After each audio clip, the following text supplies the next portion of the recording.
Baik, syukur alhamdulillah kita bersyukur Allah Subhanahu wa taala bahwa di pagi ini kita sudah menginjak hari kelima, jadi hari Kamis ya. Itu kita masih diberi kesempatan untuk bersilaturahmi, melakukan kita mengkaji keilmuan dan juga sharing beberapa pengalaman dari keluarga kita di keluarga besar di Karisma, sehingga insya Allah nanti akan banyak manfaat buat diri kita dan buat keumatan kita. Salawat salam kita sampaikan kepada Nabi besar Nabi Muhammad SAW, Nabi panutan kita di dunia dan akhirat. Rekan-rekan semua, Bapak yang saya hormati, ada beberapa yang cukup baru. Ini ada Mas Bayu Dardias yang ini masih baru bergabung. Monggo nanti bisa silakan diteruskan untuk nanti kalau masih ada follow up untuk terkait dengan kenal secara personal. Sebelumnya saya kenalkan untuk kali ini materi kita adalah diisi oleh Mas Rudi Andriana. Itu adalah angkatan 94 SMA, tapi aktif di Karisma itu sebagai PhD angkatan tahun 93 gitu ya, 92 93. Dia lulusan ITB dan sekarang menjadi pimpinan atau ofisial di Daun Biro Engineering, yaitu sebuah perusahaan yang dia memang melakukan maintenance untuk teknologi dan online condition dan monitoring ya, untuk aset pembangkit dan penjualan listrik, industri minyak dan gas, dan juga transportasi dan lain-lain. Itu sebuah pekerjaan yang mungkin tidak bisa kita bayangkan kok ya, karena kita orang-orang yang bukan di bidang itu, betul spesialis orang-orang mesin dan sejenisnya. Tapi nanti insya Allah silakan bisa diterangkan lebih lanjut lagi. Dan tentunya bahwa kita bersyukur dengan variasi pengisinya, jadi dari semuanya sisi, sehingga insya Allah manfaatnya bagi kita sebaik-baiknya. Baik, tidak panjang lebar, monggo waktu sebenarnya saya beri kepada Mas Rudi. Silakan Mas Rudi, silakan. 15 menit, silakan. Izin share bisa Mas? Ya, sudah saya co-host. Oh, oke. Baik. Bismillahirrahmanirrahim. Assalamualaikum warahmatullahi wabarakatuh. Waalaikumsalam. Asyhadu an la ilaha illallah wa asyhadu anna Muhammadar Rasulullah. Allahumma sholli ala sayyidina Muhammad wa ala ali sayyidina Muhammad. Izinkan hari ini saya sharing perjalanan. Judulnya ini dari Mas Ridwan, sebenarnya saya nggak ngasih judul, tapi beliau beberapa kali komunikasi selama ini ya. Jadi judulnya adalah wirausaha berbasis teknologi. Mungkin tadi disampaikan oleh Mas Teguh ya. Moga-moga ini jadi warna lain dari acara kita pagi ini ya, yang kalau kita lihat pembicara yang lainnya profesor atau doktor gitu ya, kemudian banyak bicara tentang syariah, barangkali ini sebuah sharing tentang perjalanan kehidupan saya dari mulai SMA sampai hari ini.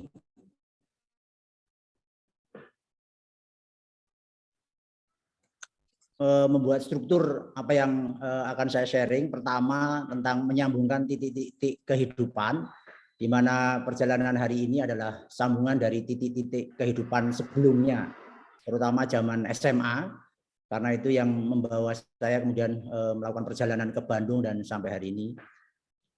Yang kedua nanti ya spesial buat Karisma, saya merasakan satu pondasi yang luar biasa yang saya terima ketika beraktivitas bersama teman-teman Karisma. Kemudian yang ketiga perjalanan kuliah di Bandung, yang ya di situ ada berbagai macam pemikiran gitu ya, sehingga saya melanjutkan sebagai entrepreneur teknologi dan kemudian dengan wadah Daun Biru Engineering, dan terakhir saya berharap ada diskusi dan nextnya kita mau ngapain gitu. Ini 6 hal yang saya berharap kita bisa diskusikan. Yang pertama adalah titik-titik kehidupan. Nanti saya sampaikan terima kasih Karisma, perjalanan saya tahun 91, mulai dari trainingnya, leadership training course-nya Karisma, kemudian menyebabkan saya kemudian bisa aktif di SMA, kemudian kuliah di Bandung, sampai kemudian sekarang saya sebutnya ada 3 tahap profesi saya. profesi 1.0, profesi 2.0, dan profesi 3.0. Oke, saya mulai dengan terima kasih Karisma. Jadi saya dibesarkan di Kebon Polo, di lingkungan pasar terminal, tapi bapak saya adalah imam masjid di Kebon Polo, sehingga saya dapat campuran antara perjalanan religius dengan hiruk pikuknya kehidupan middle low gitu ya, society di Kebon Polo. Dulu mudah sekali saya mengumpat gitu ya, kalau ya senang juga muncul umpatan gitu ya, pakai bahasa binatang gitu ya. Tapi kemudian terjadi perubahan sikap luar biasa di SMA ketika saya bergaul di Karisma. Jadi kalau senang ya alhamdulillah gitu ya. Kalau sedih ya innalillah dan subhanallah. Nah, jadi takbir, tahmid dan tahlil itu kita dibiasakan.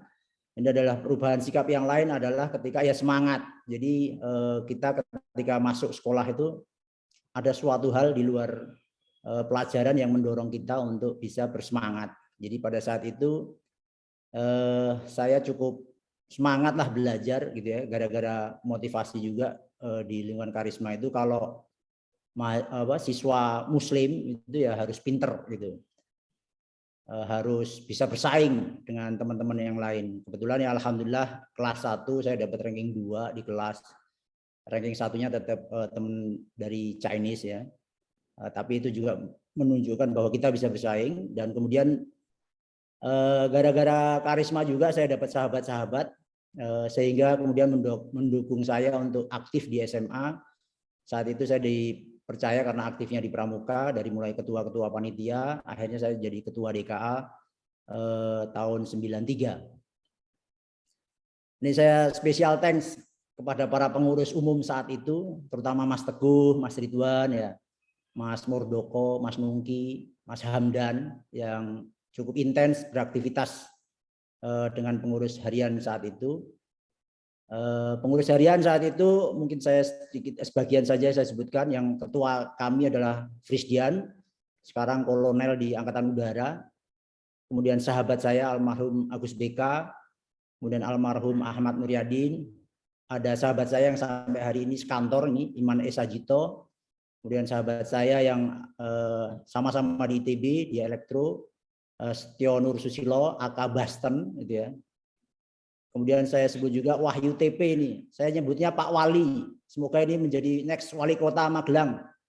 Kita dukung sama-sama. Harusnya nih Pak Wali Kota, Pak Aziz, Mas Aziz tahu bahwa kalau mau menyiapkan next leader untuk Magelang ya ini Mas Wahyu TP ini. Kemudian Mas Wawan dan Suroto. Mungkin Ahwate Rano, Ahwate. Apa? Ahwate kok Rano. Ahwate lali. Oh no. Ini saya sebut ada Mbak Dr. Vivi aja nih, teman-teman 95 ya. Mungkin sedikit sekalian kesempatan ini saya mendoakan ya, mengirimkan Al-Fatihah lah kepada almarhum teman-teman saya ini, wa ila arwahi khususon almarhum Agus BK dan almarhum Ahmad Nuryadin, juga almarhum Fabian. Al-Fatihah. Bismillahirrahmanirrahim.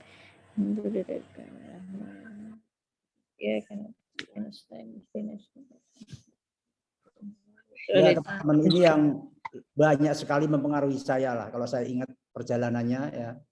Karena memang dulu terus terang saya sedikit urakan gitu ya, sedikit ya easy going gitu ya. Bersama teman-teman inilah kemudian saya merasakan satu semangat luar biasa untuk berproses lebih baik. Kemudian kalau kelas saya ya saat itu ada yang saya ingat Mas Roshid, Mas Agus 92, kemudian 93-nya Mas Hari Kapota, Bonjo, kemudian almarhum Fabian, beliau adalah ketua DKA sebelum saya. Kemudian adik-adik kelas. Ponakanku ya. Iya Mas. Adik-adik kelas ya 95, terutama Gus Tommy yang sampai hari ini juga kebetulan tetangga di Depok nih ya, di kantor. Kalau saya tinggal di Bandung. Ini ada dulu ketua DKA selanjutnya adalah Fitra. Jadi sama-sama dulu semangatnya itu ya tidak hanya kemudian kita beraktivitas, tapi kita pengen ya menjadi role model lah pada adik-adik bagaimana kita bisa beraktivitas sebagai muslim, sholatnya bagus, ibadahnya bagus, nilainya bagus, kemudian juga bermanfaat di lingkungan. Nah, mental-mental seperti ini yang kemudian saya bawa sampai hari ini. Ya, semua itu lahir dari lingkungan Karisma. Kemudian perjalanannya adalah ke Bandung, ya, sama kegiatannya antara kampus, Masjid Salman dan laboratorium. Saya mengambil teknik mesin ITB. Sejak masuk pertama saya aktif tertarik di keluarga mahasiswa Islam, lembaga kemahasiswaan Salman, dan ikut juga leadership training course-nya. Di situ juga kemudian ada pilihan-pilihan, mau aktif di masjid atau aktif di dunia kampus, menjadi aktivis, didukung. Dan akhirnya saya memilih untuk aktif di dunia kampus, sehingga dari awal saya sudah menjadi ketua-ketua kemahasiswaan. Ya, caranya juga bukan naturally dipilih, tapi memang di-create bagaimana saya bisa dipilih menjadi pemimpin di kemahasiswaan itu. Kalau ada pemilihan, ya ada pemilihan ketua apa gitu ya, di-create gitu ya. Artinya voters yang pemilik suara itu kita dekati secara sistemik gitu, sehingga saya kemudian walaupun dari kampung mendapatkan kesempatan untuk menjadi pemimpin kemahasiswaan saat itu. Disitulah kemudian ya semua selain pendidikan ada ketuhanan, idealisme, kebangsaan, kemandirian, dan profesi itu menjadi satu perjalanan di Bandung. Kemudian pilihannya adalah mau berperan sebagai apa di dunia. Saya teringat ada satu proses yang mungkin titik fondasi saya juga. Mungkin ini juga dialami Gus Tommy itu. Di naik kelas tingkat 2, kita dapat kesempatan di Diklat Kader Salman. Saat itu ada sesi seminggu di pesantren Husnul Khotimah Kuningan. Ketika itu ya kehidupannya dari pagi ya sholat tahajud, kemudian sholat subuh, semua sholat rawatib kita kerjakan. Sholat subuh selalu berjamaah, ngajinya luar biasa gitu ya. Seminggu kita rasakan betapa jaminan masuk surga gitu ya, hidup di situ gitu. Ya mungkin banyak teman-teman yang akhirnya semangat keislamannya sangat tinggi, ya adik-adik ada yang masuk akhirnya aktif di NII misalnya, tapi kemudian lupa terhadap kuliahnya. Perjalanan itu kemudian saya melihat gambar bahwa berperan di dunia juga berdakwah itu bisa di mana saja, tidak perlu di pesantren, tidak perlu di pendidikan, tapi di mana profesi kita ada, kita bisa bermanfaat untuk lingkungan kita. Itu juga menjadi bagian dari pilihan fisabilillah lah, berjalan di jalan Allah gitu. Akhirnya kemudian saya mantap untuk melanjutkan kuliah di ITB, saya selesaikan dan kemudian berprofesi di bidang teknik mesin sampai saat ini. Nah, bagaimana pelajaran saya dengan teknologi? Ya, semua textbook sangat barat. Ya, nama-nama tokohnya juga Eropa, Amerika. Kalau di sisi dasar implementasinya ada, misalnya ada nama Otto, Diesel, Rankine, orang-orang Jerman, Prancis. Ya. Kemudian di industrinya ada Henry Ford, Thomas Alva Edison, Schneider. Ya. Ini juga orang-orang Eropa, artinya bukan Islam, pastinya non-Muslim. Tetapi ini juga ya beliau-beliaulah industrinya yang ada di sana.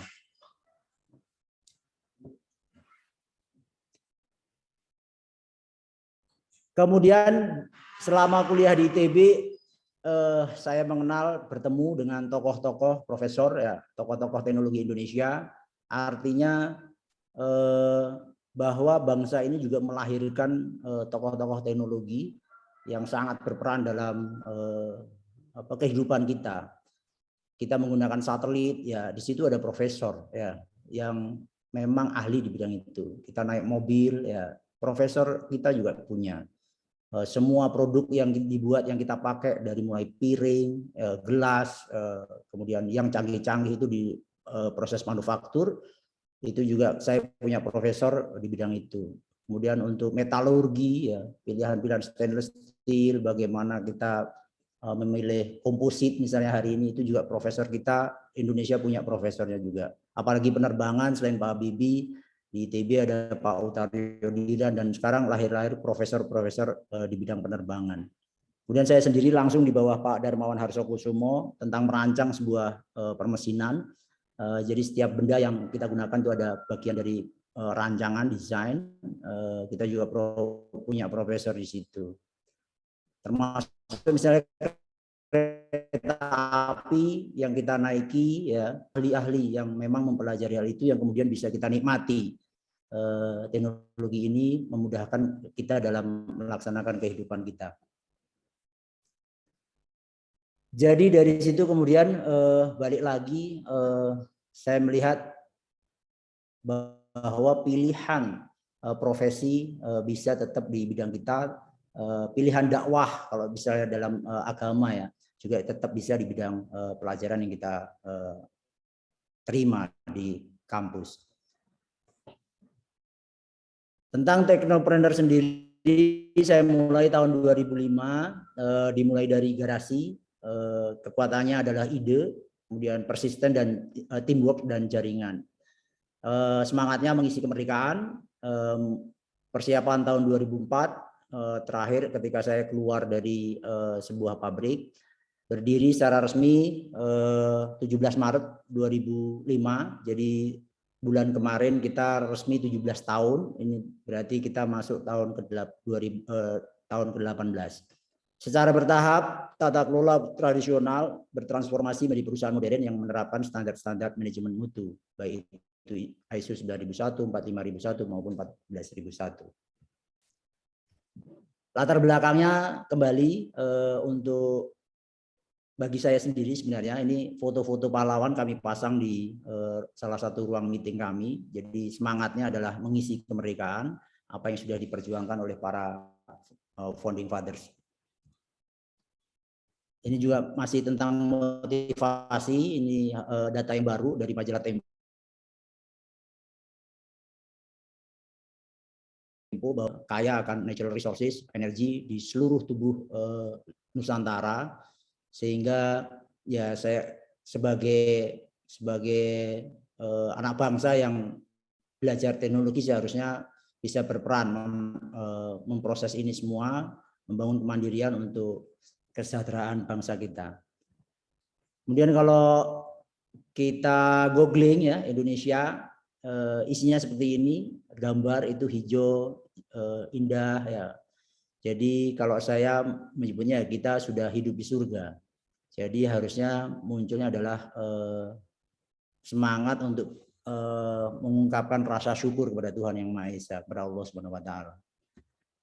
Dan ini juga hal yang kemudian masih terngiang-ngiang sampai hari ini. Ketika saya di wisuda, itu kami mengucapkan ikrar, segenap lulusan ITB itu kita berjanji untuk mengabdikan ilmu pengetahuan dan seterusnya, termasuk untuk tetap memikirkan bangsa ini. Oke, itu motivasinya. Kemudian tentang daun birunya sendiri, kami berdiri sejak 2005 dan kami tidak sekedar menjual barang dari luar kemudian menjualnya ke customer, tapi kami membuatnya sendiri, riset sendiri, mendesain sendiri, kemudian memberikan solusi kepada customer. Kita nyebutnya sebagai teknologi perawatan mesin. Jadi mesin-mesin yang kita nikmati sekarang listrik sampai rumah, sampai laptop kita gitu ya, itu hampir 100% itu made in luar negeri, baik itu Amerika, Jerman, Jepang, Prancis gitu ya, yang jadi listrik sampai ruangan-ruangan kita. Dan awalnya adalah ahli-ahlinya dari pabrikan dan secara bertahap Indonesia sudah bisa menggantikannya. Nah, ini produk yang kami buat, mereknya namanya Haliza, sudah dipakai di hampir di 50 customer gitu ya, lebih dari 50 customer kita. Ini adalah peralatan untuk menganalisa kesehatan mesin gitu ya. Kalau pesaing kita harganya 100.000 US dollar, kami jual ini di 50.000 US dollar. Jadi kalau dikurskan sekarang ya hampir 600 sekian juta, hampir 700 juta per unitnya. Ini data logger offline, harus ada engineer datang untuk ambil data. Kemudian kami kembangkan menjadi online sejak 2007. Data akuisisi, kemudian datanya kita online kan melalui satelit. Kalau kapal-kapal di laut gitu ya, nggak ada GSM ya, kita broadcastnya melalui satelit. Ini digunakan untuk marine, power plant, ya, water management, dan lain-lain. Kami juga mengembangkan teknologi jasa, ya ini sangat mesin ya, tentang vibrasi, tentang termografi dan lain-lain. Kita dokter mesin lah. Jadi kalau dokter, Bu Dokter Vivin itu mendiagnosa orang, kalau kami mendiagnosa mesin. Customer kami ini sebagian besar adalah oil and gas dan energi, terutama PLN seluruh Indonesia dari Sabang sampai Merauke. Kemudian anak-anak perusahaannya PJB, Indonesia Power, sisanya adalah Marine, Freeport, kemudian Pertamina, Chevron, kemudian Pelindo, ya, dan beberapa karya-karya. Jadi hampir tidak ada kementerian, mungkin belum ada ya. Insya Allah tahun ini kita akan coba masuk ke kementerian. Nah ini lembar kosong putih yang dilukis bersama, ini sahabat saya di Daun Biru namanya Furqan Jadid. Kami mulai dari garasi, dari tempat parkir, kita melakukan risetnya, tetapi kemudian kami percaya diri bekerjasama dengan ITB dan BPPT untuk masuk ke standar-standar, sehingga kami bisa membuat produk kami bisa diterima di Oil and Gas Company. Perjalanannya dari 2005, kemudian tahun 2012 kami pindah ke gedung sendiri di Depok, dan sampai hari ini, dan beberapa tahun kemudian kita terus memiliki inovasi-inovasi untuk bisa bersaing di pasar. Selalu dikawal dengan doa, jadi setiap waktu kita juga melakukan ya mengingatkan kembali bahwa semua perjalanan ini adalah atas karunia rahmat Tuhan Yang Maha Esa, Allah Subhanahu Wa Taala. Nggak bisa, banyak sekali perjalanan kami yang di luar nalar lah gitu ya. Seperti halnya kita bisnis itu nggak gampang, up and down, tapi setiap kita mengalami kesulitan selalu diberikan jalan oleh Allah Subhanahu Wa Taala. Ini cerita membangun rumah sendiri, jadi kontraktornya saya sendiri gitu ya, didesain oleh teman saya, kita tungguin sampai jadi, dan jadinya seperti ini. Nah, ini kemudian merek-merek dagang yang kami miliki, ya Haliza, produk kita nyebutnya produk Indonesia kelas dunia, karena memang customer kami banyak oil and gas dari asing. Kemudian Monita juga produk Indonesia kelas dunia ini untuk online monitoring sistemnya. Dan juga memiliki sertifikat TKDN, jadi Pak Jokowi, Pak Presiden marah-marah mengenai hal ini. Kami sudah implementasikan ini sejak 2007 bahkan. Kemudian kami punya YEL, sehat, manfaat, bahagia. Jadi perawatan akan membuat kita sehat, termasuk tubuh kita ya sebaiknya kita rawat terus sampai akhir kelak nanti gitu ya, sampai kita nggak kuat lagi. Kemudian kita bisa bermanfaat untuk diri kita, keluarga kita, lingkungan kita, bangsa kita. Kemudian kita akan merasakan bahagia. Ini adalah tagline di Daun Biru. Alokasinya monggo mampir kalau yang berkenan, ada waktu gitu ya. Kami ada di exit tol kilometer 18 arah Bogor dari Jakarta. Di googling itu ada Daun Biru Engineering. Jadi cukup dekatlah dari pintu tol. Kalau dari rumahnya Gus Tommy 15 menit lah, satu jalan. Ini tim kami, alhamdulillah sekarang 100 orang.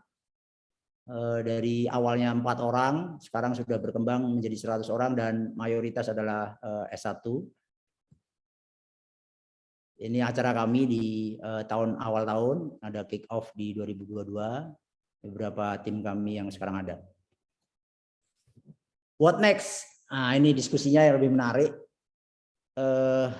Bagi pribadi saya coba masuk ke profesi 3.0, bagaimana apa yang saya alami ini bisa saya sharing, kemudian melahirkan bisnis-bisnis teknologi baru. Kemudian what next? Karisma Network untuk Magelang, dan apa yang terjadi di bisnis teknologi.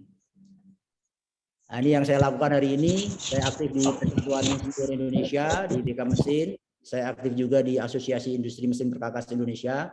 Di ASIMB saya jadi ketua umum. Di PII saya sebagai wakil sekjen.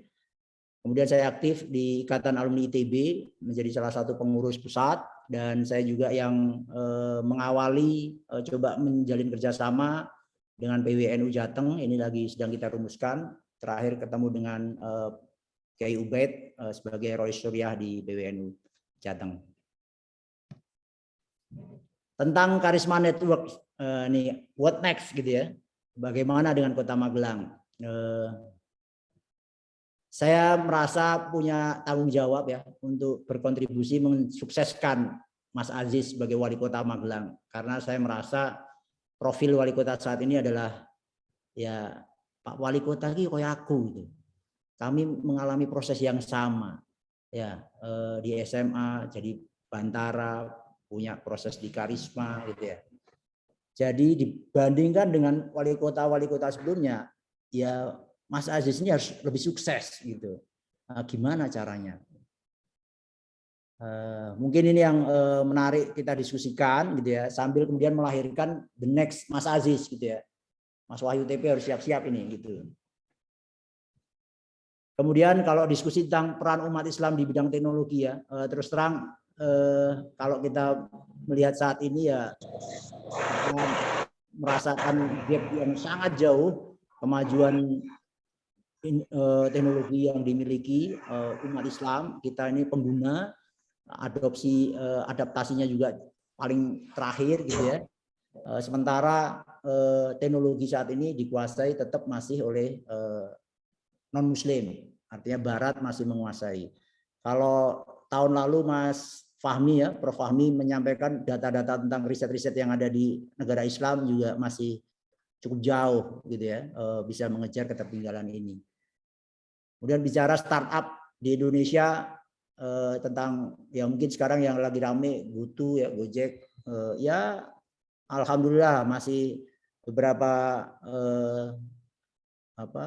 saudara Muslim kita ikut ada di situ.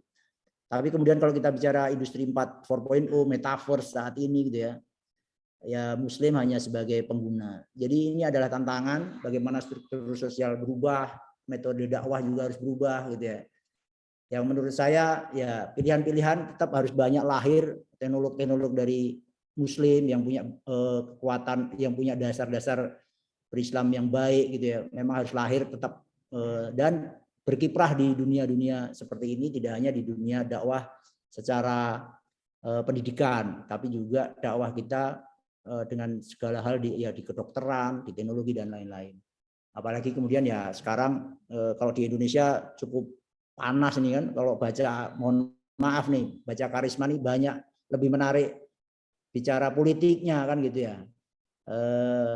Sementara dakwah-dakwah di ekonomi, dakwah di teknologinya masih sangat kurang. Mungkin demikian dari saya ya untuk membuka diskusi. Begitu, ini ada Mas Bayu ya, bagaimana kita struktur sosial Kota Magelang bagaimana gitu ya, dan peran kita apa gitu ya.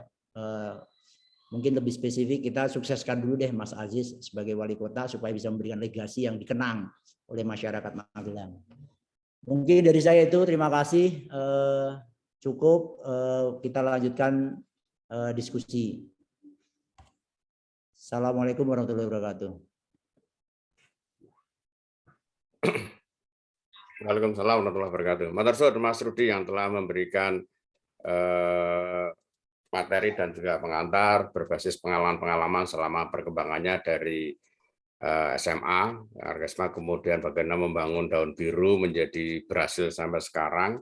Saya ingat pada waktu itu beliau pada membangun rumah itu bilang, pokoknya aku naik bangun rumah, aku sing biaya omahe, bojoku tak kon ngurusin hari-hari biaya ini. Itu kelingan saya omongan itu. Jadi sharing uang itu. Aku bangun rumah duit entek, engko nek hari-hari kowe ya. Itu saya nggak tahu saya ke rumahnya Mas Rudi.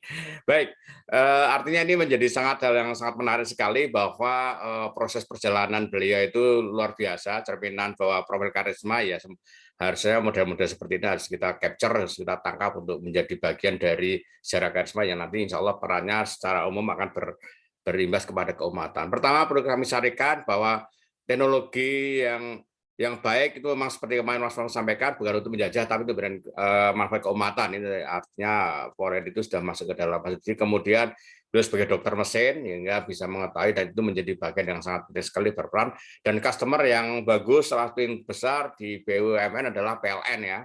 Dan sebenarnya angin segar nih karena kebetulan Dr. PLN kan juga anak SMA 1 Karisma juga dulu awal-awal aja cuma Mas Darman saja. Darman Prajo itu dulu pernah beberapa kali bertemu gitu ya, dan sekarang sebagai direktur utama PLN itu sebenarnya jaringan yang cukup bagus untuk jadi sebagai rekanan yang lebih baik untuk pembangunan Indonesia ke depan. Kemudian perkembangannya yang terakhir yaitu bahwa saat ini umat Islam terutama Indonesia itu saat ini masih sangat minim sekali yang berkira punya peran besar dalam bidang teknologi.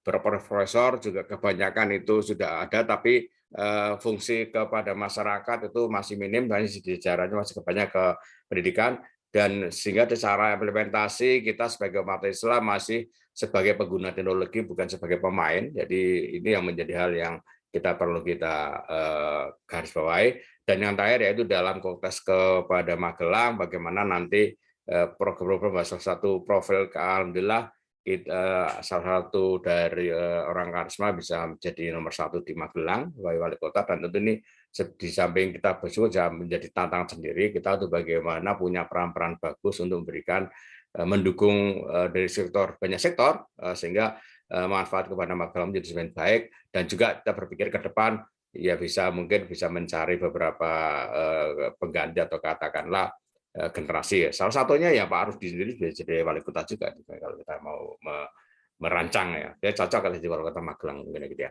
Baik, saya akan coba untuk pertama saya sambung kepada Mas Bayu Dadia. Silakan Mas Bayu. Monggo. Assalamualaikum warahmatullahi wabarakatuh.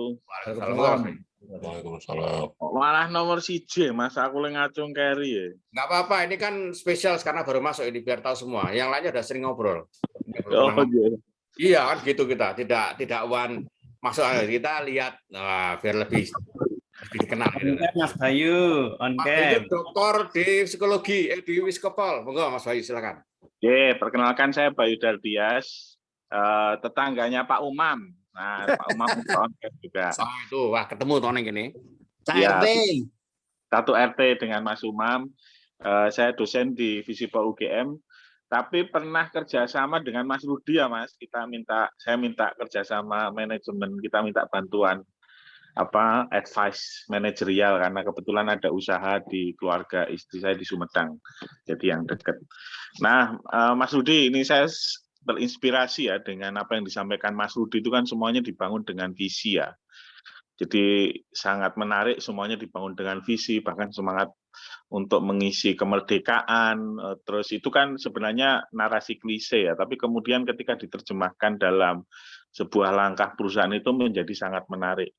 Nah, itu komen ya. Nah, pertanyaan saya Mas Rudi, ini kan sebenarnya produk-produknya Mas Rudi ini kan produk yang kalau saya orang sospol jelas nggak ngerti ya itu apa gitu. Maksud saya jualannya itu kan nggak gampang Mas Rudi.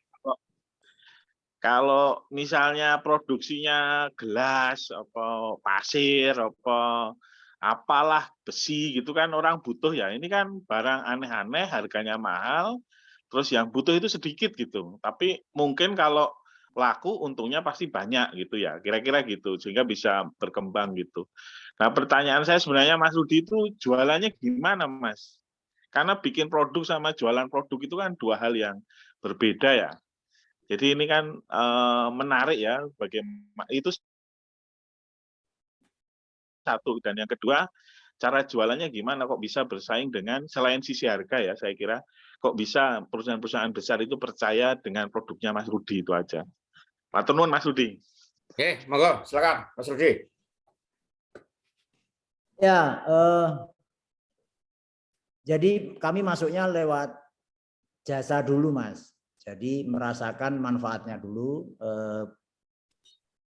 bagaimana kami engineer, termasuk saya dulu ya, awal-awal ya saya yang naik turun mesin lah. Terus ditanya, kamu pakai alat apa? Pakai alat ini, dan apa ini kan gitu ya. Sementara mereka biasa pakai ya dari Amerika, dari Jerman gitu ya. Terus lihat bahasa Indonesia lagi kan. Waktu pertama dulu bulenya juga bingung, tapi kan pasti selalu ada partner Indonesianya gitu ya. Ketika kemudian dia nanya, sudah 2 bulan 3 bulan kita pakai, oke aja kok gitu ya. Akhirnya mereka pengen mendidik timnya menggunakan itu ya beli. Tapi awalnya sebenarnya di PLN. PLN itu kami dapat laboratoriumnya ya PLN. PLN itu adalah perusahaan yang membangkitkan listrik bagi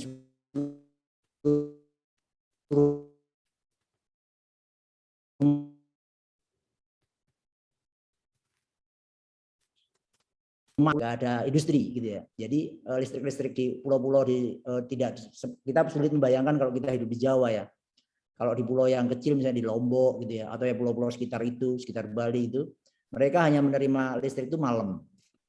Dan pembangkit listrik yang paling cocok ya pembangkit listrik tenaga diesel, tapi yang gede-gede ya, bukan genset di rumah. Ini mesinnya udah segede rumah gitu ya. Nah, selama ini PLN pun membeli produk asing gitu ya untuk merawatnya. Bahkan seringkali awal-awal dulu 2005 masih ada bule-bule yang ada di pulau-pulau itu merawat mesin-mesinnya PLN. Kami hadir menawarkan solusi yang sama tapi dikerjakan oleh engineer lokal dengan peralatan lokal. Harganya separuh. Mereka kalau rusak alatnya, mereka harus re-ekspor 3 bulan nunggu. Kami bisa berikan kecepatan seminggu ganti yang baru. Awal-awalnya di situ. Jadi ya karena kami sudah membuktikan kompetensi jasa dulu, kemudian alatnya baru masuk kemudian gitu. Nah kalau sekarang udah mulai tender ya, terbuka gitu ya, karena juga dipaket dengan satu sistem long term gitu ya. Paketnya agak besar sehingga sudah tidak lagi approach demikian. Tapi kita sudah bisa bersaing quality dan price lah. Sertifikasi kita penuhi segala macam gitu. Tetapi kami mendapatkan awal-awal laboratoriumnya adalah PLN. Tetapi profitnya kami dapat dari oil and gas company. Pricingnya beda gitu. Kira-kira gitu Mas perjalanannya. Jadi kami menemukan satu niche market produk spesifik yang bisa dimanfaatkan, memang dibutuhkan sampai saat ini gitu oleh customer gitu. Gitu Mas. Oke, matur nuwun Mas. Oke. Berarti sekarang kesempatannya lebih besar ya. Direktur PLN-nya kan orang Magelang. Ya, semoga. Iya, Belum kan? bisa diakses. Itu saya udah minta tolong Mas Didi, Prof Didi aja masih belum tembus gitu. Kira-kira gitulah. Ya, itu temannya Mas Abdul juga itu, teman gelut itu. Tapi sebagai pengusaha ya tidak boleh menyerah gitu. Ya, siap. Harus ketemu. Itu sebenarnya nanti relevan itu ya, nanti dengan suaminya Mbak Dari itu Mas Saref juga teknologi di bidang IT, sebenarnya itu bisa saling melengkapi ya. Hal semacam itu, karena itu kolaborasi luar biasa nanti kalau dibangun di Indonesia itu ya. Itu saya pikir itu nanti mungkin bisa kita kembangkan lagi. Sebelumnya monggo Mas Gustom. Angel pertanyaan nih Gustom ini. Ora sing sepuh sik to Mas Teguh. Apa? Nek Mas Umam wis paham kok tanggane dhewe kok. Oh. Ya. Ini aja Mas Teguh. Jadi Mas Rudi. Jadi tadi kita disampaikan sama Mas Rudi kan apa namanya? Kalau hadis itu apa namanya? Perawi dan apa ya Mas Umam ya? Sanad. Hah? Sanat. Sanat. Perawi dan sanatnya itu ya. Kalau Payah Jak Karisma takon sanat. jadi perawi sanatnya dari keorganisasian, keprofesian itu kan tadi dijelaskan Mas Rudi ya. Nah, saya sih menjadi rada pertanyaan nih Mas Rudi, karena istilahnya kalau dari sisi keprofesian itu kan Mas Rudi yang nyurung itu kan banyak kan ya profesor-profesor, dan saya belum melihat tadi orang Magelangnya gitu Mas Rudi. Nah, saya menjadi kepikiran kalau kita ini sebagai bahasanya itu diaspora ya Mas Teguh ya. Ya. Diaspora Magelang lah. Iya, Diaspora penting itu. Karisma Magelang gitu ya. Itu kayak saya belum melihat adanya semacam mentoring gitu loh Mas. Mentor yang secara keprofesian dalam pengabdian setelah pasca kuliah atau sekolah gitu. Mas Rudi ketarik itu artinya kan ketarik profesian apa usahanya kan juga dari yang belum banyak kita kenal gitu. Nah, ini barangkali menjadi PR nih Mas. Diaspora kita itu kalau bisa ya kayak orang India ya. Mereka merambat naik satu-satu dari manajer itu ya dari orang India gitu. Nah, ini iya Mas Rudi ya, kita membuat ya bahasanya tadi Mas Rudi kan networking ya. Networking, tapi kalau bahasa saya itu ya mentoring kita itu diteruskan Mas Teguh. Mentoring dulu di Karisma, tapi nanti juga mentoring di keprofesian, di usaha, dan di... Nah, kalau ada Mas Catur ya mentoring di politik itu ya Mas Catur ya. Saya cerita aja nih Mas, saya sama Mas Abdul ini pernah di konsultan yang sama Mas, di Multipi Beta ya Mas. Cuman Mas Abdul kan di atasnya, kalau saya di bawah gitu. Dan saya cuma short term gitu, 6 bulan aja di JOR yang sana Mas, yang JOR yang wilayah barat itu. Nah, tapi saya kan nggak pernah ketemu nih Mas Abdul gitu. Nah, gitu aja Mas Teguh, intinya gimana kita bangun diaspora Karisma ini Mas. Ya, memang ini PR tersendiri ya. Ini pekerjaan besar jangka panjang. Kita bagaimana ngumpul ke balung pisah yang nanti secara mengelola masing-masing punya kompetensi dan punya peran untuk kita kelola menjadi hal yang outputnya itu untuk kepentingan di Indonesia, terutama di Kota Magelang tercinta kita ya, dalam perspektif Islam tentunya ya kemanfaatannya. Baik, nanti sebelum yang chat saya dari Mas Umam, monggo Mas Umam, silakan. Matur nuwun Mas Teguh. Saya tadi masuk agak terlambat, tetapi saya mudah-mudahan nggak selek gitu ya. Sekarang ini saya kan banyak mendampingi UMKM. Yang 5 tahun sebelumnya saya sebagai pengurus pusat Genpro Global Entrepreneur Profesional. Nah, di antara member-member kita itu ada yang berhubungan dengan sedikit teknologi gitu ya.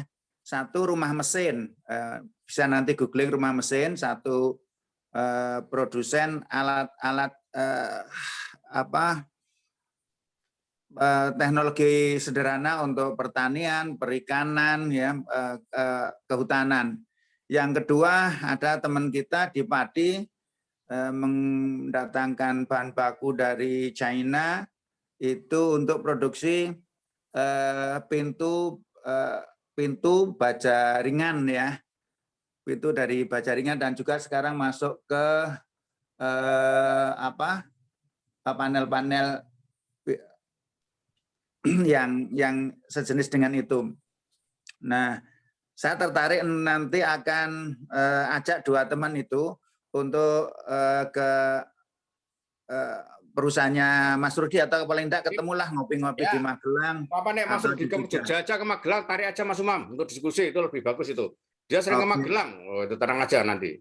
Oke, ini satu ya. Jadi ada 2 perusahaan besar yang ya menurut saya besar lah untuk skala UKM, karena juga sebagian sudah menghasilkan karyawannya juga. Kalau yang di Pati itu karyawannya sekitar 400-an, kalau yang di Jogja itu karyawannya sekitar 150 lah. Ya, ini yang pertama. Yang kedua, ini ada end user. Yang selama ini end user itu mendatangkan mesin itu kalau tidak dari China, dari Taiwan, yaitu produsen cake and bakery Di Magelang ada itu, dua-duanya ada, Alif Bakery dan juga Brownies Cinta. Nah, mereka beli dari luar mesinnya seharga sampai 3,5 M gitu ya. Nah, kerusahan-kerusahan juga barangkali tidak begitu cepat gitu ya. Nah, oleh karenanya barangkali nanti memang perlu kita ketemu, Mas Teguh, ya minta difasilitasi di pendopo misalnya. Itu nanti biar bisa Ya, mencarikan difasilitasi di pendopo untuk kita bicara masa itu, dan boleh jadi ya akan mengangkat kita semuanya, dakwah Islam gitu ya. Karena saya itu aja Mas Rudi ya, dan Mas Teguh. Oke. Matur suwun, Mas Umam. Jadi itu Mas Rudi, nanti kita tunggu follow up dari Mas Umam tadi untuk mungkin ketemu silaturahmi sehingga ada follow up yang luar biasa. Baik, kemudian yang selanjutnya ini ada beberapa chat yang saling terkait dari Mas Azhari, kemudian dari Mas Wahyu dan dari Mas Penta. Pertama, Mas Azhari, Mas Rudi itu punya rencana berapa 10 tahun ke depan mau kemana. Mas Wahyunya minta kapan balik Magelang, katanya pengen ke Magelang gitu ya.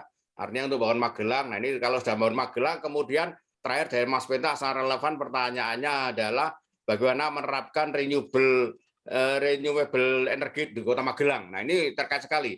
Dan tentunya outputnya nanti adalah Mas Rudi bisa bangun di Magelang, dan siapa tahu nanti bisa next wali kota, kan begitu ya. Itu ya mungkin harapannya ke sana ya. Nah, itu moga ada komentar Mas Rudi. Ya, wali kotanya kuwi nextnya itu Mas Wahyu TP, insya Allah.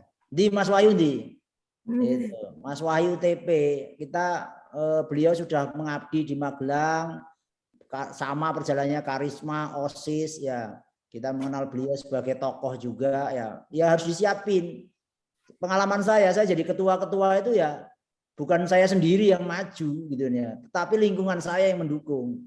Saya disiapin, dibantu ini gitu ya. Begitu saya masuk jadi ketua, ya saya didukung, dibantu, ngurusinya juga dibantu gitu.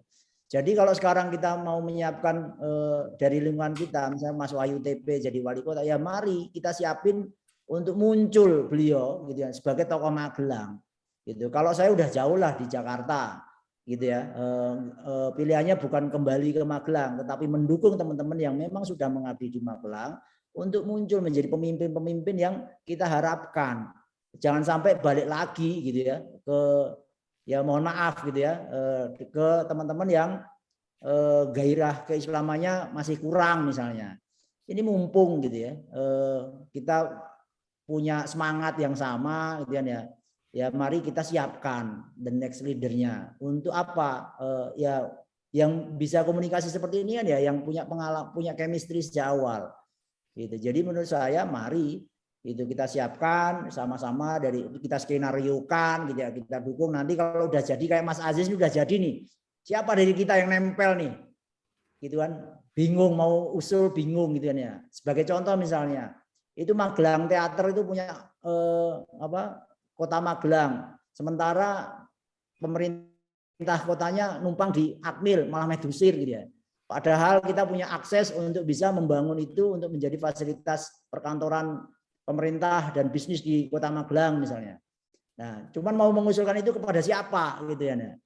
Mas Aziz kita tanya kemarin, dengar kayaknya kayak wis menyerah lah, wis kayak pisan welah, nextnya terserah gitu. Abot. Nah, kenapa gitu? Berarti lingkungan internal kita pun belum bisa memberikan dukungan yang cukup, gitu kan ya.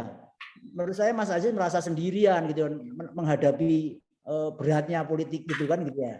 Kenapa lingkungan kita belum bisa mendukung? Misalnya begitulah. Jadi pertanyaannya bukan buat saya sendiri Mas Teguh ya, buat kita semua kan Mas ya. Apa yang akan kita lakukan? Menurut saya ya. Kapan ke Magelang ini? Pertanyaannya Mas Wahyu tadi. Mari kita duduk bersama gitu ya. Duduk bersama. Siap di Magelang ya. Duduk di Magelang ya. Gitu ya. Saya kemarin terus terang 2 kali sama Gus Tomi itu ke rumahnya Mas Catur. Apa yang bisa kita bantu kepada Mas Wali yang belum bisa Mas Wali lakukan gitu ya. Nggak usah ngurusi APBD, kita bisa datengin source-source yang membantu gitu. Misalnya begitu Mas. Nah tentunya ya ini ada Mas Wahyu yang kita bisa siapkan jadi the next wali kotanya gitu ya. Kira-kira gitu Mas usulan saya. Oke, gitu. sip. Ya, artinya ini memang Mas Penta nih menjawab Mas Penta yang renewable Mas. Ya betul. renewable menurut saya besar sekali gitu. Dan sekarang banyak orang datang ke Purwomanggung lah ya, bukan sekedar Kota Magelang, untuk nyari wood pellet gitu ya. Memang industri kita di situ gitu kan ya. Kemudian kita punya 2 sungai besar, Elo dan Progo, yang bisa kita manfaatkan renewable energy gitu ya. Kemudian kalau kebayang nggak bisa seperti sungai-sungai di Eropa ya, orang tuh bisa ciblon di di sungai-sungai kita gitu ya. Ya. Kalau malam terang gitu ya, pengajian 40 tahun yang lalu itu Mas, sungai di Magelang masih bersih. 40 nah, kayak gitu loh Mas gitu. Jadi gitu Mas Penta, tapi saya udah nyoba foto ya. Progo ya agak sulit memang untuk continuity airnya, sumber airnya gitu, karena memang hulunya sudah ada nggak ada hutan.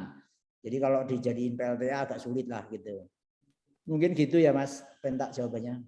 Oke, matur suwun atas tanggapannya. Nanti mungkin beberapa bisa kita sandingkan juga ini. Jadi nanti ada juga nanti kalau Mas Syarif oke, bisa kita ikutkan juga untuk mengisi forum-forum seperti ini. Kemudian yang pertanyaan yang lain yaitu Aku tanggapi Mas. Mas ya, Bu. yang mana? Sing karisma diaspora kuwi ruk tanggapi kuwi. Oh iya, diasporanya. Ya, makanya saya tadi pertama memperkenalkan adik saya tuh, Mbak Septi ya, yang di Jerman gitu ya. Yang menurut saya cukup bisa berperan juga buat tata kelola sosial di Magelang dan sekitarnya. Jadi banyak sekali tidak hanya di teknologi lah gitu ya, tapi banyak aspek-aspek yang bisa kita kumpulkan Mas Teguh ya. Tetapi memang harus konsisten gitu ya. Nah, kita kan punya Mas Teguh kan di BMT ya. Jadi mulai selain ekonomi kita kembangkan ke sisi-sisi sebelahnya gitu kan ya. Jadi tamwilnya itu kita ngumpulin dananya untuk mengelola ini dan balik lagi ke masyarakat. Terus mengumpulkan diaspora. Ya saya setuju lah. Cuman kan kudu ono wonge Tom. Mengide tok ora ono wonge ya percuma ya. Kira-kira gitu Mas. Saya setuju lah gitu ya. Bahkan misalnya kalau perlu kita kayak dulu ya, saya terinspirasi Mas Fahmi. Sebenarnya Prof Fahmi itu salah satu inspiratornya gitu ya. Beliau datang dari Austria gitu ya. Saya masih SMA gitu ya. Wah, pinter iso kan gitu ya. Nah, kayak gitu juga menjadi bentuk satu insight gitu ya bagi remaja. Kalau sekarang yang udah tua-tua ya kita apa yang bisa kita kontribusikan gitu. Saya setuju Tom, piye carane kan gitu ya. Menurut saya Gus Tom ini bisa jadi pemimpin kita sekarang Mas ya. Untuk mengumpulkan gitu. Wajib ya. Gitu ya. Ya Tommy lah Tom gitu. Nanti implementasinya mungkin sawalan pertemuan. Jadi pertemuan apa nanti bisa Idul Fitri dulu kalau bisa. Kita di Magelang untuk tatap muka, tapi ya tetap harus hati-hati karena ini regulasi pemerintah juga masih ketat. PNS, ASN nggak boleh ikut halal bihalal atau mengundang. Itu juga perlu menjadi concern kita bersama. Tapi itu insya Allah PR besar yang harus kita lakukan. Dan tentu lagi kita masih punya beberapa tantangan. Kebetulan Mas Walik itu dari Dorangkarto juga sebenarnya sekat-sekat di pemerintah jadi semakin baik. Baik, silakan ada yang mau ditanya nanti sebelum yang lainnya, silakan. Ada yang mau tanya atau mau komentar? Ya. Baca itu anunya chat. Ya. Penjenengan. Oke. Jadi ini ada dari Mas Nano itu setuju untuk dikumpulkan ya. Kemudian yang Mas Syarif itu nanti kalau oke, biar nanti bisa kita gunakan slot Mas Abdul, Mas Syarif 92 itu yang akan nanti memberikan mungkin bidang IT. Dan ini kebetulan saat ini juga kayaknya mungkin hadir ayahnya Mas Rudi ya, Pak Adudin. Mungkin ada, monggo Mas, kasih ruang waktu sebentar, monggo Pak Adudin. Assalamualaikum. Oh ternyata adik saya nih Mas. Yang Ajudin ini adik saya Eli 95.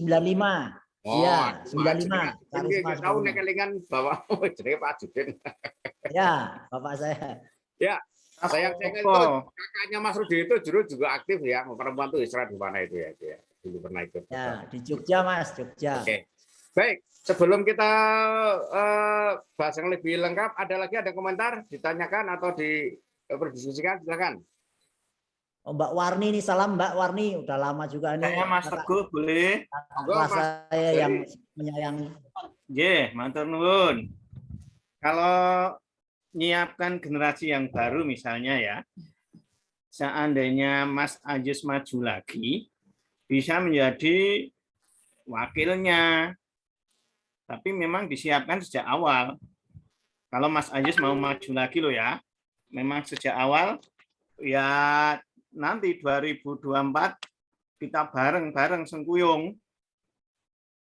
Kira-kira seperti itulah. Yang jelas secara Tapi harus itu frontal kita ya. memang Karisma tidak masuk ke sana ya. Secara politik Ya. kan ini urusannya banyak sekali. Tetapi anggota Karisma ada orang dari PKS, ada orang dari PAN, ada orang dari Betul, ini politik agak susah ini. itu Mas Teguh, Pak Judin masuk itu Mas Teguh. menggunakan Mas Teguh udah masuk tuh Pak Judin. monggo Pak Judin. Ada bapak saya nih. Bapak itu, monggo Pak. Saya Masih mute Pak Judin. masih mute, belum ada suaranya Pak. Bapak saya udah 70 berapa? 75, 76 nih. Iya, saya ingat terus saya silaturahmi ke rumah di Kebon Polo tuh dengan Mas Ridwan, sering saya ke sana dulu. Monggo Pak Judin bisa di-unmute. Silakan. Assalamualaikum warahmatullahi wabarakatuh. Waalaikumsalam. Waalaikumsalam warahmatullahi wabarakatuh. wabarakatuh. Kangenan di sama putra nih. Monggo. Saya untuk sementara pendengar dulu, Pak. Luar biasa. Oh, Ruth, Bapak. Luar biasa itu. Bisa mengeluarkan energi. Baik. Begitu, terima kasih. Tapi tentu ini karena ini menyangkut dengan masalah banyak teknologi yang akan berkembang, Ya. mungkin Mas Fahmi bisa menginisiasi kapan bangun Magelang dengan menggunakan teman-teman di bidang teknologinya ini untuk dikelola bersama. Mungkin ada ide Mas Fahmi, monggo. Ya, kayaknya nanti Karisma.net membuat ini semacam Karisma Technology Foundation. Nah, siap Pak Rudi. Itu idenya udah muncul gitu ya, tinggal di plot tuh ya. Karisma Technology Foundation ya. Nah, gitu. Kemarin saya ngobrol sama Mas Murdoko, Pak Teguh. Ya. Mas Murdoko itu punya banyak ide, ingin menularkan ilmu-ilmunya. Sebagai expert di bidang pertambangan dan minyak, kan ingin menularkan pengetahuannya. Nanti mungkin kalau tapi Ada belum Mas ada Murdoko, wadahnya. Mas Murdoko tuh. Ya, belum ada wadahnya. Gimana ya. kalau kita misalnya buat semacam apalah pusat ya, studi nanti jadi gini aja serial gitu ya. Itu untuk ada wadahnya gitu loh, payungnya, sehingga kegiatan-kegiatan itu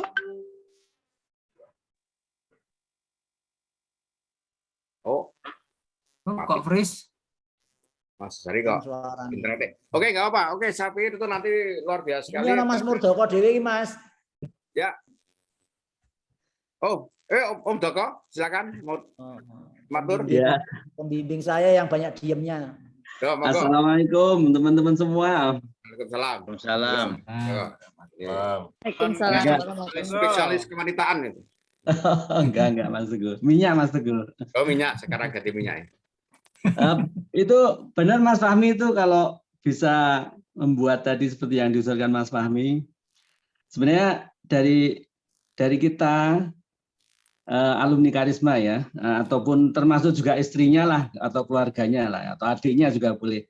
Itu sangat potensial sekali, masing-masing itu punya keahlian masing-masing. Dan kalau tadi Mas Rudi melihat dipaksa Mas Teguh untuk kembali ke Magelang, nggak perlu Mas Teguh, dia biar petanya dia mendunia, nggak usah harus jadi wali kota Magelang gitu loh. Jadi visinya kan dia tadi membangun bangsa atau mengisi kemerdekaan itu udah, jangan cuma dikecilkan jadi satu kota aja Mas Teguh, biar se-Indonesia Mas Teguh buat Mas Rudi gitu loh. Tapi yang lain-lain Pak Doko dari Magelang dikelola untuk bangun Indonesia gitu. Ya maksudnya ada peran masing-masing lah. Ada peran masing-masing.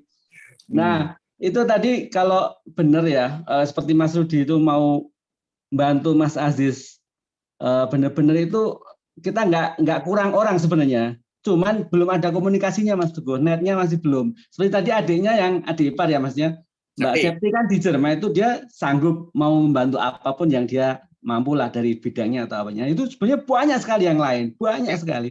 Belum ada netnya Mas Teguh, itu aja. Ya, oke, nanti netnya diserahkan Mas Murdoko ya untuk menggarap. Walah. Mas Murdoko Gustomi loh Mas, Gustomi. Gus Tommy Nurdoko Khaironi itu kan netet yang bisa kita bangun, Mas Dias itu kan yang di Jogja Magelang, Mas Nugroho Adibroto Mas Nungki itu ya. Tentu itu menjadi hal yang perlu sekali kita jadikan sebagai apa itu istilahnya tempat bantuan untuk implementasi di lapangannya. Oke. Bapak Mas Rudi Pak Gus, kan ngendika. Sudah tadi Nah, sudah. Oh, ya. Oke. Jadi itu baik, ini karena waktu jam 6.10, monggo sebelum nanti saya akhiri karena juga ada aktivitas yang lain, tidak mendengar rasa hormat. Pertama perlu saya sampaikan untuk ini perlu kita follow up untuk dari idenya Mas Rudi terkait dengan terutama intinya ke Magelang gitu ya. Entah itu lewat nanti ada pembangunan teknologi, kemudian tata kelola di Magelang sampai membantu Mas Wali dari sisi yang berbeda. Tentu membantu dalam kacamata berbeda ya, bukan dalam sisi politiknya, karena memang Karisma tidak bergerak di bidang politik, dan tentu ini kita memang justru lah Karisma itu menampung di beberapa teman-teman yang beda politiknya beda-beda, tapi di Karisma bisa bersilaturahmi, bisa berkomunikasi dengan baik, wadah yang sangat luar biasa. Baik, untuk Jumat depan itu adalah Mas Priyonggo, judulnya adalah ekonomi yang terlarang gitu ya. Nah, itu nanti ekonomi yang terlarang. Ya, tapi itu nanti kita sampaikan untuk proses-proses di Magelang bagaimana, dan ini banyak tawaran-tawaran dari Kota Magelang yang teman-teman di Magelang juga pengen memberikan seperti informasi tentang Magelang dan bagaimana perkembangannya. Tapi nanti kita datang sendiri di Karisma untuk mengolah itu. Baik, mungkin itu yang bisa kami sampaikan. Dari saya cukup sekian, dan ini tetap saya tutup, tapi silakan masih keyboard buka, kita mau ngobrol-ngobrol informasi silakan. Ini WA apa itu grup ini atau Zoom ini terbuka, sangat terbuka 24 jam kalikan 30 hari, buka terus siang malam sore, silakan bisa dipakai. Baik, mohon maaf karena waktu juga membatasi kita. Marilah kita tutup forum ini dengan bacaan doa untuk majelis bersama.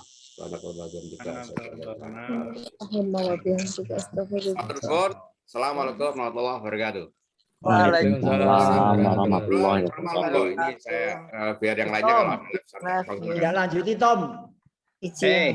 Iya aku tak ngomong ya. Ini kalau kita itu ngomong ke apa namanya pemerintahan Kota Magelang macam-macam, Pak Aziz itu bebannya sudah berat. Jadi kalau dia itu kan mikiri aja ya, siapa yang mau kasih saran ke dia itu udah terlalu banyak. Dulu-dulu yang ikut kampanye pasti didahulukan gitu loh. Kita kan nggak ikut kampanye. Orang Jakarta le kampanye piye. Itu harus diperhatikan tuh. Jangan kita apa namanya force gitu ya untuk wah iki aku bisa membantu iki, Sebaiknya kita wajah. Kita apa namanya aja proaktif, tapi bukan dalam artian bahwa kita mencampuri langsung. Itu yang pertama. Kemudian yang kedua, ini memang kalau kita itu di sini ya, di lingkungan kita sendiri-sendiri kan harus maju DDW, maksudnya punya profesi DDW gitu ya. Ya maksudnya kalau saya sih Magelang itu penting gitu ya. Tapi lebih penting lagi adalah bahwa kita itu bisa berperan dari jarak jauh gitu untuk Magelangnya itu gitu. Jadi kalau misalnya ditarik langsung ke sana juga nggak produktif lagi. Mungkin ini ya, kalau saya berpikirnya justru masalah pendidikan, masalah ini karena memang